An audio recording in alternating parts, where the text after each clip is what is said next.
Okay, so for those of you who are watching this online, I'm going to try to speak up a little bit because my microphone is way down there.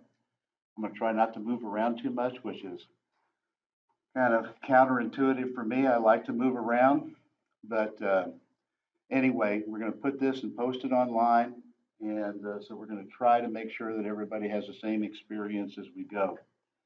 So the first thing we're going to talk about is generally accepted accounting principles. And these are called GAAP for short, GAAP. And there will be test questions on GAAP. Now, the reason that we try to follow these rules and concepts is because we want to develop and provide relevant information that affects decision makers. Now, this is a very litigious society that we live in. That means people like to sue one another. Craziest thing I've ever seen. But it is what it is. We produce 10 times more lawyers per capita than anyone else, I think, in the world. And by contrast, South Korea, who's doing gangbusters in their economy, they produce 10 times as many engineers per capita as we do. So they're developing things. We're developing arguments. Okay. So, not to put too fine a point on it, but that's where this relevant information comes in. If we don't provide as accountants information that's timely, in other words, I can't provide something that's 5 months old for somebody who's trying to make a decision tomorrow. Okay. I have to be fairly close to the end of the quarter when I produce my information. We have requirements as to how quickly we must produce that information. It has to be reliable. How do we get it to be reliable? Well, we do audits. Okay. People like me go through and we audit a business to make sure that they're doing what they said they were doing in their internal control structure. And we're going to make sure that to the extent that's possible, that there's no fraud being committed, no material fraud and things like that. Okay. Comparable information. Comparable. If you're looking at buying Apple as an example, well, there are several companies that compete with Apple. So, and they're not necessarily U.S. companies. They could be companies from another country, and their accounting rules might be different. Okay. So, what we have done, what we've tried to do, next slide, please. What we've tried to do is to take these international standards that everybody has, and they're all over the board, and try to come up with something where we have a match. So if I look at a statement from one country, it's the same as a statement from our country. Now, this is something we've been working on for 15 years anyway, maybe more, 15, 20 years. It's hard to get people to agree. Right? We believe in the United States that when we buy something, that's an objective measure of its worth. All right? So if you were willing to pay me $200,000 for my house, objectively, I can say that today that house was worth $200,000 because you just spent money on it. In some countries, what they like to do is they like to say, well, let's get it appraised and figure out how much it's worth. And so they hem and haw back and forth and they come up with a different standard for what something is worth. Okay. So we have to be aware and be able to get all of these places together so that when we produce a financial statement, it looks the same pretty much for everybody. And a lot of these companies, by the way, they trade on our stock exchanges and we trade on theirs. So if we don't have some comparability here, it's very difficult for us to make good financial decisions. Next slide. Now we have a framework for this stuff. And so the objective is to provide information useful to investors, creditors, and others, suppliers, for example, shareholders, for example. They have some qualitative characteristics, and that's where we talk about the relevance, the reliability, and their comparability. There are elements to define items that financial statements can contain. And if you look at any financial statement of a company in the United States, you're going to see that they look very similar because the Financial Accounting Standards Board says this is a way that it must be done. If you write an opinion about a company saying whether or not their statements are fairly presented, they tell you what the wording has to be, so that it can't be all over the board. Recognition. How do we decide when something is to be recognized? Now, what do I mean by recognized? Well, if I go out and I get a job to perform a particular service, let's say that I'm supposed to build a deck, okay? And let's say that I get paid for it up front. I can't recognize the income yet because I haven't performed the service. Once the service is substantially performed in this country, I can recognize the income, but not until. So I have to perform. That's my job. The other person's job is to pay me when I perform. If they pay me early, that's fine, I'll take it. But I can tell you something from long experience. Don't pay anybody until they do the job. I have a house up in West Virginia, and the renters kind of tore things up. So I spent a good deal of this summer up in West Virginia fixing this house. And they left a couple of big, huge sofas and sofa beds up there that were kind of torn up.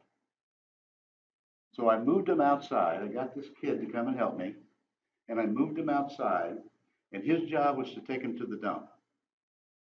Well, I had to leave that next day, and he had something planned for that afternoon. So I paid him, right? Well, I have video surveillance of the property. It's still sitting there. That's been like 3 weeks ago. So, as a word to the wise, don't pay anybody till they've done the job. When they've done the job, then you pay them. Next slide.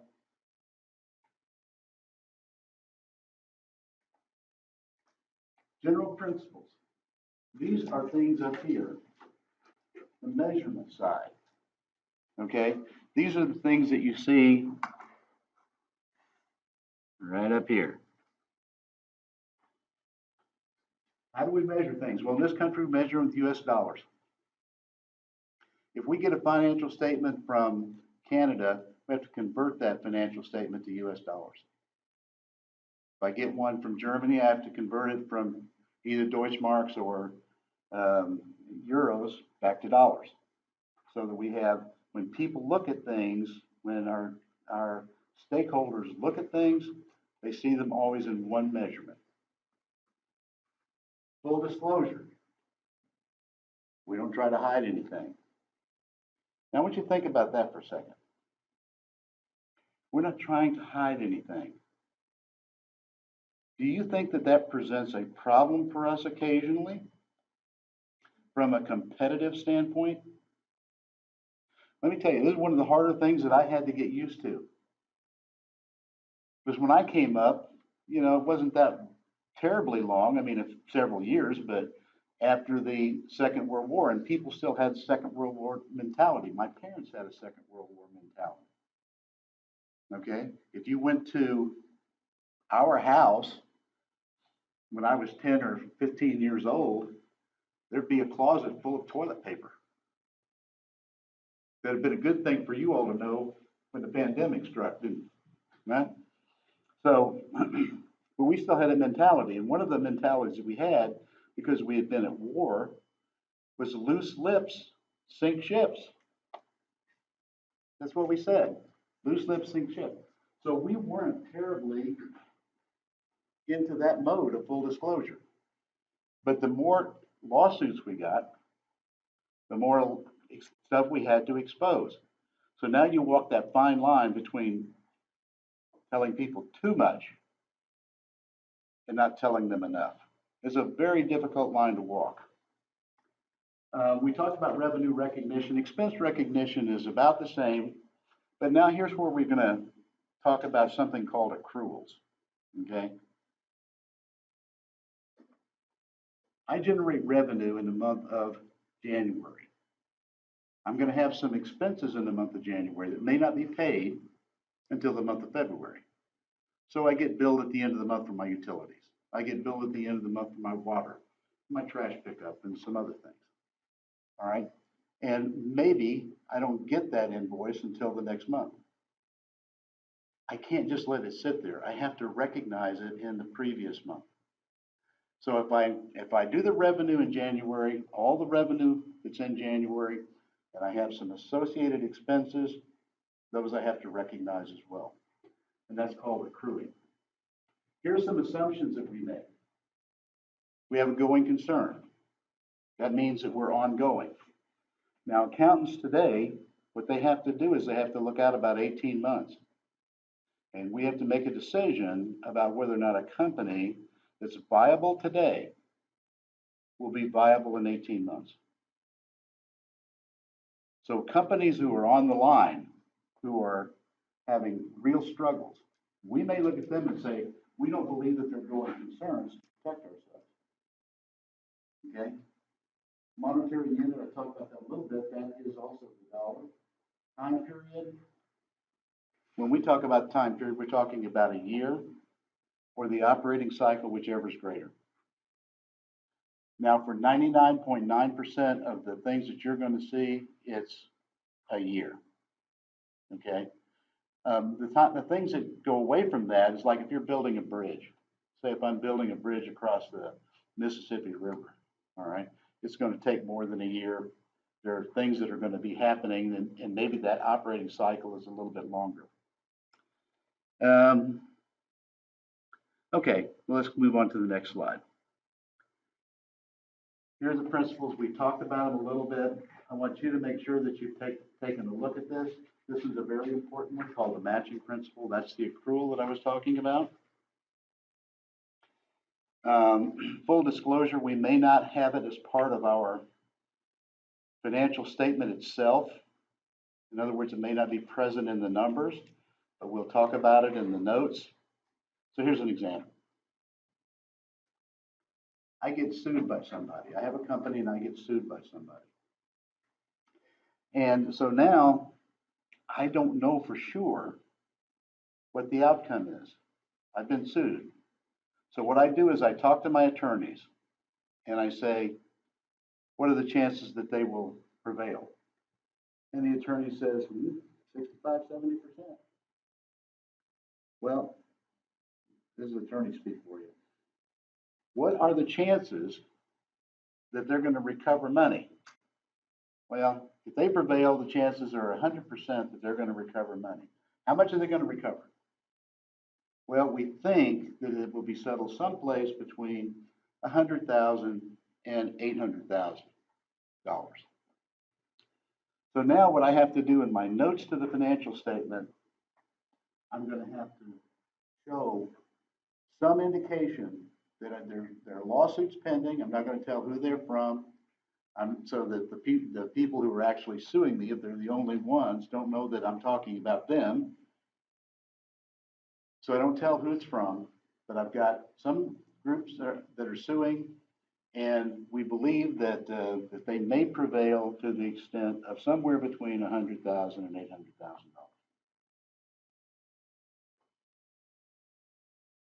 I'm telling you, it's a fine line.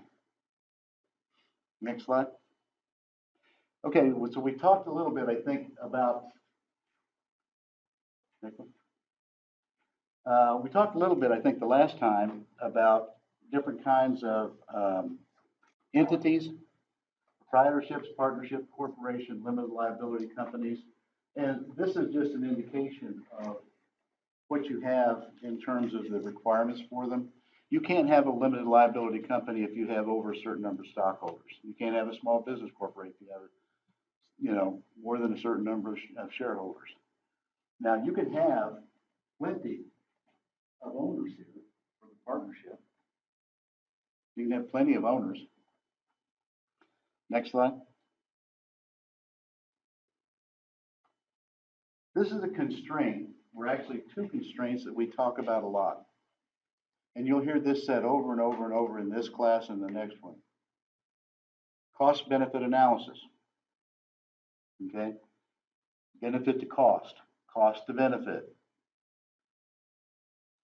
Let me give you an example of that. I'm trying to put together a bill of materials for a product that I produce. Let's say this desk. Okay. So what do I have? Well, I have a desktop that's going to be part of that bill of materials. I have some legs and I have some supports.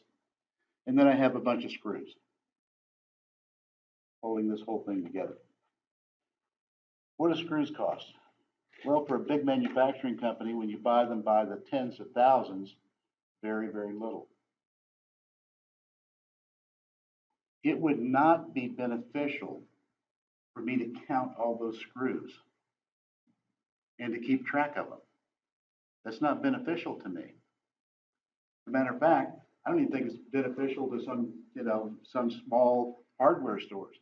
Every now and then I'll go into a hardware store. I'm looking just for one nut and one bolt or something like that. I go ahead and take it. Don't worry about it. It's not even cost efficient for them to ring it up. Okay? So that's the difference between tracking everything. I'm going to track this because it's expensive. I'm going to track the legs and all of that sort of thing. Those metal parts, they're expensive, and I'm going to track them. But I'm not going to track the screws. All right? So everything I look at has a cost-benefit relationship, but understand also that with this cost-benefit relationship, some things I don't have a choice about.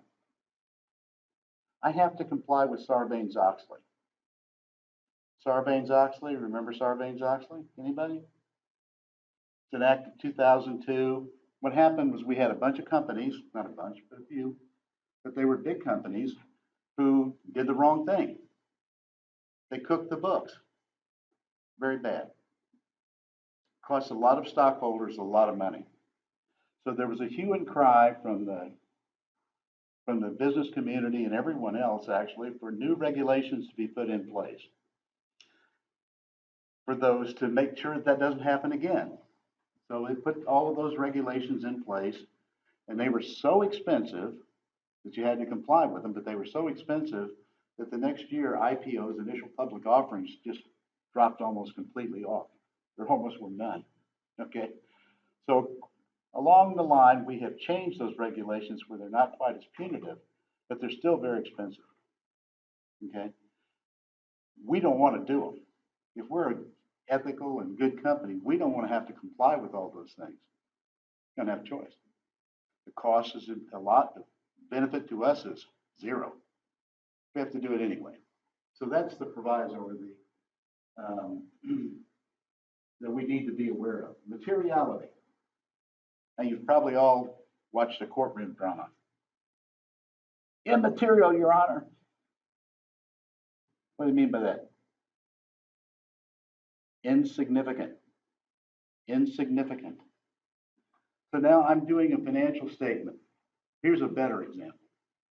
I hired you, all right, and you're going to be my bookkeeper. And so now you're doing and I'm paying you $15 an hour. You're pretty good. I'm going to pay you 70. Okay, no, not really. $15 an hour. And so you get to the bank statement and you have $1 that you're out. You're looking for the dollar. At $15 an hour, how long do you look for the dollar? How important is the dollar? Not very. I don't want you to look for it more than a couple, 3 or 4 minutes. Move on. Just force it. Push it in there, and then we'll figure it out next time. Maybe usually those things flush out anyway. Okay? If it's not important, then we don't have to worry about it so much. It's not important. Now, importance changes according to the size of your company. I've been on audits before where we passed, that is, we just said, we don't know where it's at, we're not going to bother looking for it, when the amount was $6 million. Seems like a lot of money, but when you have a $300 or $400 billion company, nobody cares about $6 million. We'll find it later. It'll flush out. all right? But if I have a very small company, maybe $1,000 is really important, and I'm going to look for it. Next slide.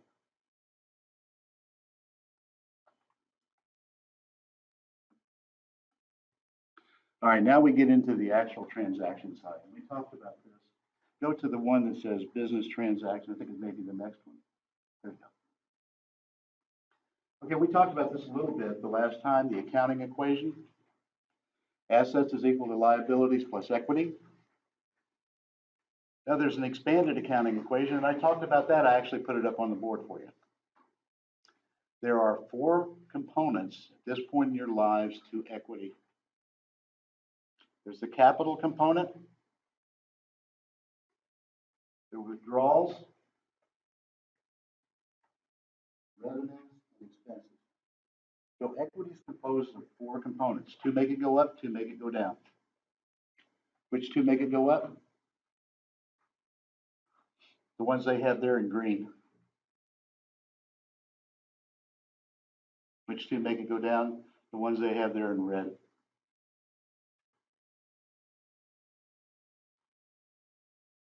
Okay? Assets again, these are things that we own. Eventually they'll be converted to expenses over there. Eventually. So if I buy a new car for the business, I'm going to depreciate the new car. That's an expense. And it's going to wind up in my expenses, reducing my income, but I need it in order to be able to travel from place to place and meet my clients. Okay? If I have someone here as my secretary or my administrative assistant, do you need a place to sit? I have to buy a desk. Do you need some lights so you can see? Yeah. You need to be able to go to the bathroom once in a while? Because if you do, I have water. Okay? Do you need to have some heat and some cooling, or do you sit in there when it's 110 degrees like it's been here lately? And bake, you have to have electricity. All of these things, and the telephone, and so forth and so on, all of these things support the revenue. I'm going out trying to sell something. Somebody's going to call up, and they're going to talk to my administrative assistant. And she's going to say, well, okay, the typical tax return is $50 a page, whatever the case may be. And hopefully she signs people up along the way, or he signs people up along the way. Now the revenues minus the expenses are going to give us our net income.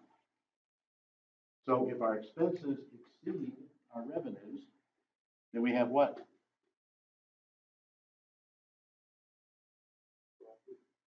A loss. Yeah, a loss. If our expenses exceed our revenues, we have losses. So we can have either one. If I have a loss, it's going to reduce this. If I have net profit, net income, it's going to increase this. Liabilities are things that we owe in a time certain, and the difference between these 2 things is our equity. So you can think about equity to a certain extent in terms of what's left. So if I say, and this is about as tough as the algebra gets in this class, if I say that A is equal to L plus E, can't I also say that A minus L is equal to E? Sure, sure. Or I could say A minus E is equal to L. Now, why is this significant? Because I'm going to give you problems where you have to fill in the blanks. Okay, so you have to know this equation. There are certain things in this class that you have to know. You don't have any choice about it. If you don't know them, you cannot succeed in this class. This is the first one. Assets is equal to liabilities plus equity. And equity is composed of 4 components. 2 make it go up. Capital and revenue, 2 make it go down. Expenses and withdrawals. Withdrawals are things that we take out of our company. Okay? An example, pawn shop. Anybody have a pawn shop business? No. Pawn shop businesses are very interesting, especially after hunting season. in Georgia. Because after hunting season, people find out that they didn't use their rifle at all. Or maybe they did, but now they need some money. So they go down to the local pawn shop and they say, here, I've got this brand new Mossberg 308. What did you give me for it? Well, it depends on whether or not I want that Mossberg 308 later on. Because if I want it, maybe I'll give him more than I normally would. I'm just telling you how pawn shops work. So if I had a gun come in there that was worth $300, and I didn't really want it, I'd say I'll give you 50 for it, 75. And you put it on pawn, and then they pay interest, usually at about 25% a month or more. And so when they come back to pick it up, let's say it was $100. Okay, so they come back at the end of the next month to pick it up, they got to pay you $125 to get it out of pawn. They wait another month, $150 to get it out of pawn. So if I want that Mossberg, I'll give you $150 for it out of the box. All right, so now that 25 is what, 37.5 in interest, 25% of the 150, 37.5. So now when you come to get it, it's $187.50 to get it. And it goes up from there. Okay. If I take that Mossberg then home after I bought it for $150, I put it in my gun safe, it's owner's withdrawal. If I leave it in the business and I resell it to somebody else, it's not. But if I take it home to stay home, that's different. That's a withdrawal. That reduces my capital. Make sense? No? Am I losing you? Clear as mud? Don't worry, we'll talk about it some more. Now we're going to start with transactions. So here's the first one right there. You may have to do it one more time. Okay, Charles Taylor invests $30,000 to start a business named Fast Forward. Okay, so when we look at, do you see any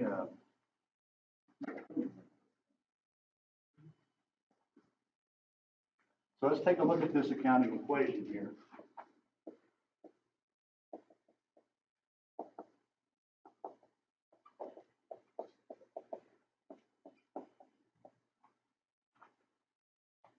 So he invests $30,000 in his business. Cash is an asset. Now I want you to understand something.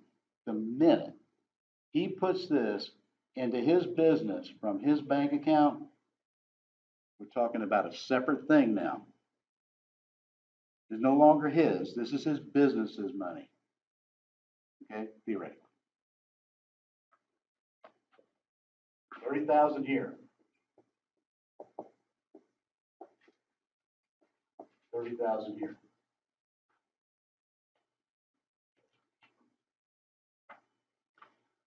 Cash, the assets going up. Taylor Capital, the equity's going up.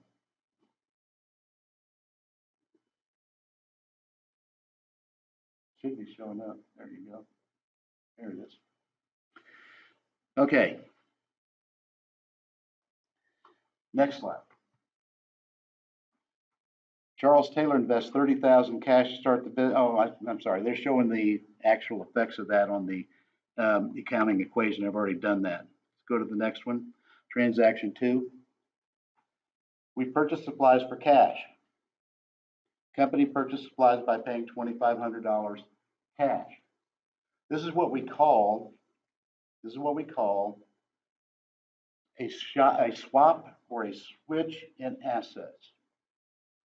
Supplies is an asset. Cash is an asset. So if I trade one asset for another asset, what happens to the accounting equation? Well, look at it. get a new asset supplies, and I give up an asset cash,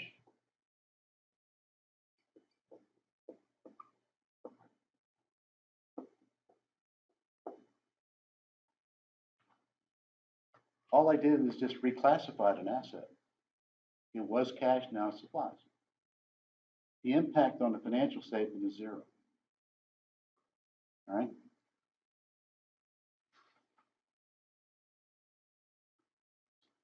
Transaction 3, purchase equipment for cash. Well, guess what? Equipment is an asset too. They're going to buy a new computer.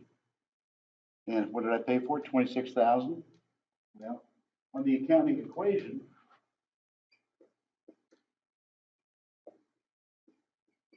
now these are going to go into those individual accounts. So if I were to look at cash now, what I would see is that cash was dropped here and it was dropped here.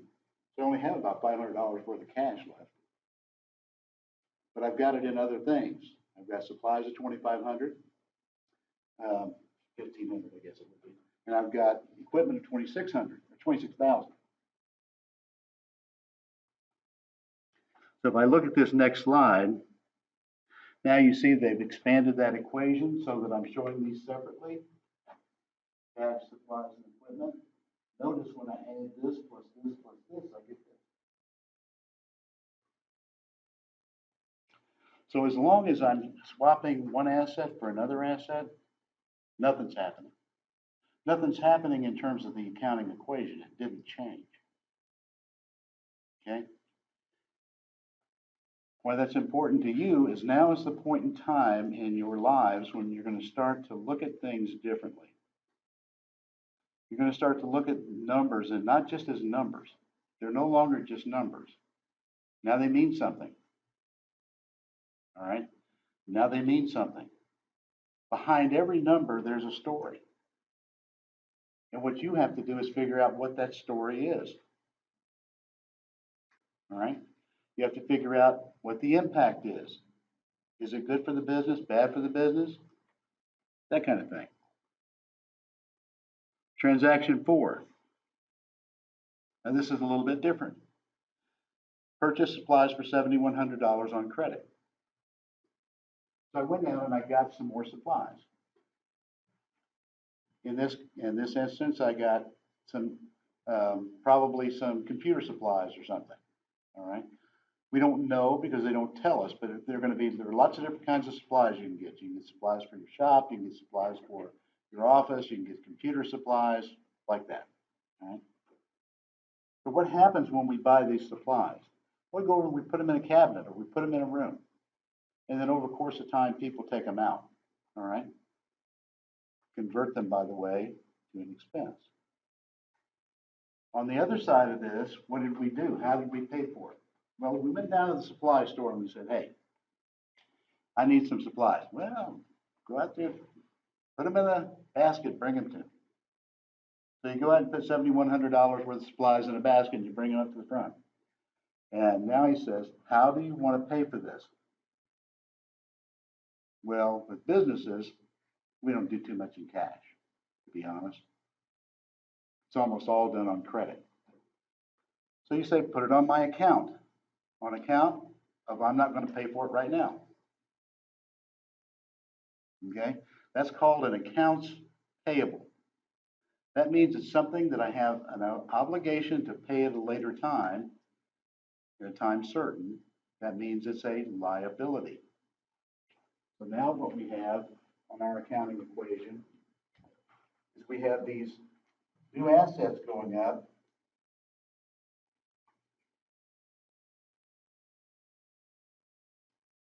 A new liability that's been incurred, and no change in equity. And so if I add these two,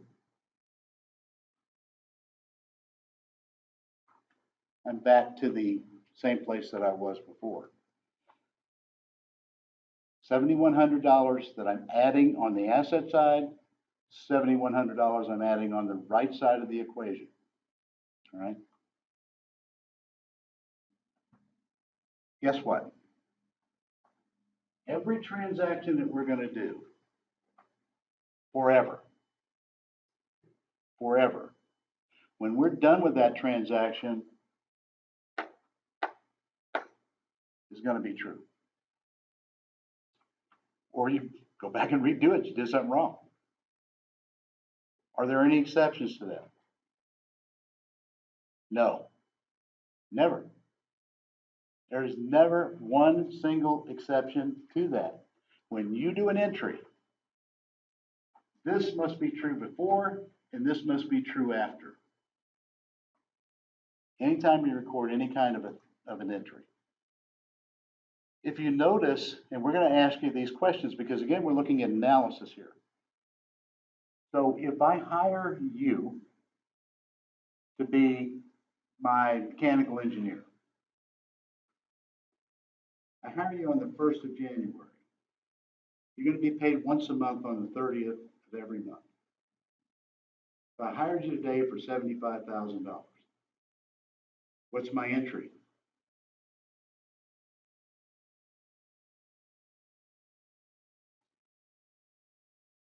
No entry.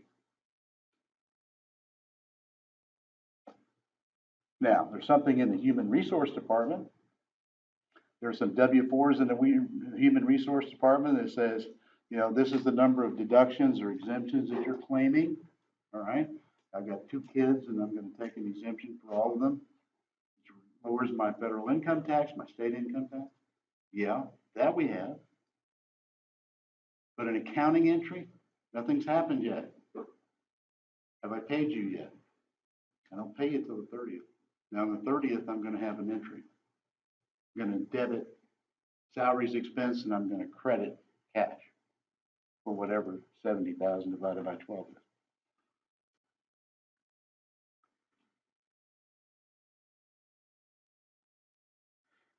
Go on down until you find the transaction 5.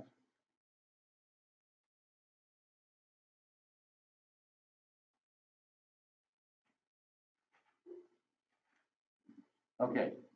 Provided consulting services to a customer and receives $4,200 cash right away. And that ran out of space up here, so I'm not going to record anything else. You just have to follow the screen. So what happened?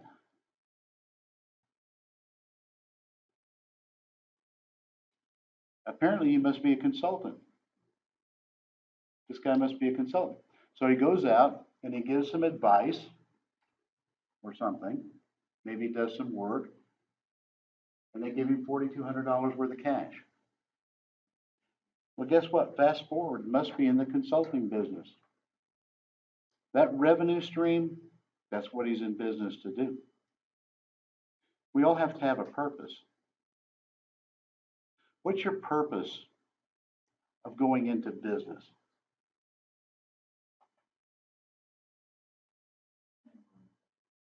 See, that's what almost everyone says, but that's not your purpose. If your purpose is to make money, there's a thing called a hedonistic paradox. You'll get into it when you get into psychology. You probably never get there. You should go into business to fill a niche. You want to do something, you see an opportunity to do something better, faster, stronger than anyone else is doing it in your area. That's what you're seeing.